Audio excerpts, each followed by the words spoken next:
Hi everybody, today I would like to repeat a little bit the position of the right arm and how you should feel in the right arm.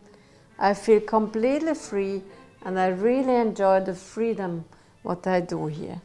I'm a bird, I'm flying. Can you remember I told you first day about this? But the right hand should be also the policeman. If you practice the motion of the finger, like down and up and this direction, that direction, then the policeman should watch over the finger. The first exercise is from Galamian. You have to play a very fast up bow and a very fast down bow.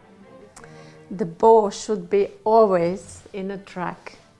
The down bow and the up bow should not change in any direction.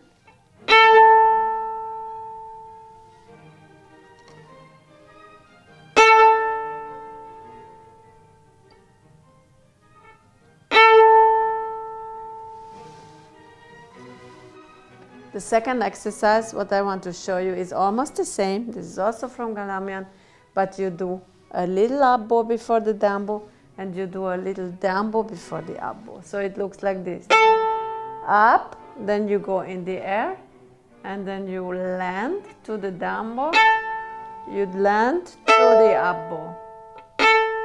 And this also very fast, and you have to be careful that the bow is always in a perfect track.